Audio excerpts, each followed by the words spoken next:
Ένας νέος χώρος που φιλοξενεί πολεμικές τέχνες, μεταξύ αυτών τα μαχητικά αθλήματα Muay Thai και Σάντα, άνοιξε στην πόλη του Αγρινίου.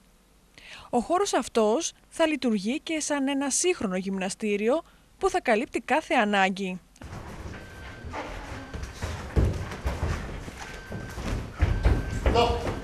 Τα εγγένεια πραγματοποιήθηκαν το απόγευμα του Σαββάτου, όπου συμμετείχαν καταξιωμένοι αθλητές αλλά και ομοσπονδιακοί των αθλημάτων.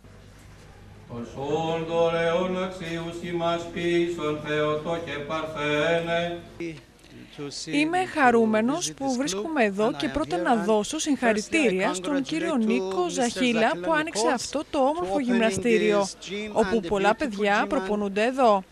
Ελπίζω στο μέλλον να δω κάποιον πρωταθλητή από εδώ. Εγώ προσωπικά είμαι πολύ χαρούμενος που σήμερα βρίσκομαι στα εγγένεια του φίλου του Νίκου του Ζαχίλα, γιατί σε λίγο χρονικό διάστημα έχει δείξει πάρα πολύ μεγάλα στοιχεία τα οποία βοηθούν το άθλημα και την Ομοσπονδία. Έχει κάνει ένα αξιοζήλευτο έργο. Είναι από τους ανερχόμενους και κατερτισμένους αρκετά πολύ μπορώ να πω, Έλληνες προπονητές. Έχει κάνει πράγματα τα οποία δεν έχουν γίνει στην επαρχία μέχρι τώρα. Δεν μας έχει συνηθίσει γενικά η επαρχία σε τέτοια άλματα, σαν το φίλο μου του Νίκου. Εύχομαι στον Νίκο τον Ζαχίλα ότι καλύτερο είναι πραγματικά. Έκανε και ένα πολύ ωραίο γυμναστήριο και αξίζουν πολλά συγχαρητήρια. Εμείς από την πλευρά μας θα προσπαθήσουμε να στηρίξουμε όσο μπορούμε τον Νίκο για να ανεβάσει το Muay Thai και ό,τι χρειαστεί να είμαστε κοντά του. Θα θέλαμε να ευχαριστήσουμε εκ μέρους και των Δήμων Ομοσπονδιών τον κύριο Ζαχίλα Νίκο για την πρόσκλησή του, γιατί είναι ιδιαίτερη τιμή να βρισκόμαστε σε ένα σύλλογο μάχημο, όχι μόνο αγωνιστικά, αλλά προσφέροντας ήθος και αθλητικές αξίες στους συμμετέχοντες στο σύλλογο.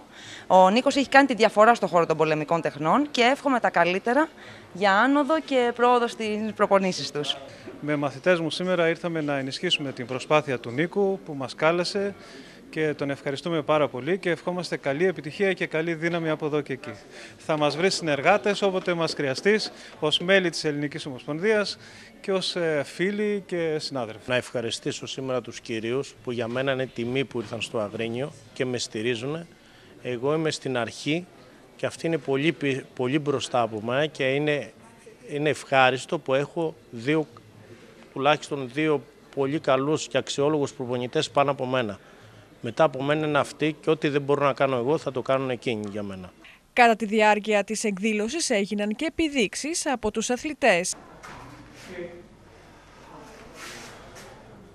Χρησιμοποιείς τη δύναμη του αντιπάλου και πάτημα του γερανού.